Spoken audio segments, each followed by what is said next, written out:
వెస్టిండీస్తో జరిగిన రెండో టెస్టులో టీమిండియా 7 వికెట్ల తేడాతో ఘన విజయం సాధించింది. దీంతో రెండు టెస్టులు ఈ సిరీస్ను భారత్ 2.0తో క్లీన్ స్వీప్ చేసింది.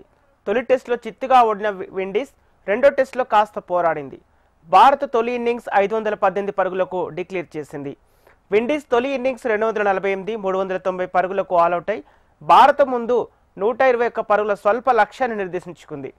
చిన్న లక్ష్యం కావడంతో భారత్ ఆడుతూ పాడుతూ 3 వికెట్లు కోల్పోయి సునాయాసంగా టార్గెట్ను ఛేదించింది. చేజింగ్లో రాహుల్ 58 పరుగులు చేసి జట్టును విజయ తీరాలకు చేర్చాడు.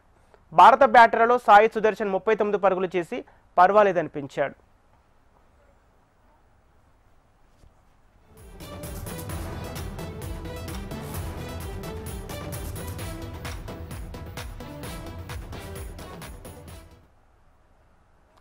వెస్టిండీస్తో జరిగిన రెండో టెస్టులో టీమిండియా 7 వికెట్ల తేడాతో ఘన విజయం సాధించింది. దీంతో రెండు టెస్టుల ఈ సిరీస్ను భారత్ 2-0 తేడాతో క్లీన్ స్వీప్ చేసింది. తొలి టెస్టులో చిత్తుగా ఓడిన విండీస్ రెండో టెస్టులో కాస్త పోరాడింది. భారత్ తొలి ఇన్నింగ్స్ 518 పరుగులకు డిక్లేర్ చేసింది. విండీస్ తొలి ఇన్నింగ్స్ 248, 390 పరుగులకు ఆలౌట్ అయి భారత్ ముందు 121 పరుగుల స్వల్ప లక్ష్యాన్ని నిర్దేశించుకుంది.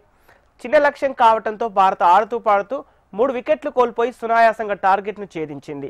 చేజింగ్లో రాహుల్ 58 పరుగులు చేసి జట్టును విజయ తీరాలకు చేర్చాడు. భారత బ్యాటర్లలో సాయి సుదర్శన్ 39 పరుగులు చేసి పర్వాలేదనిపించాడు.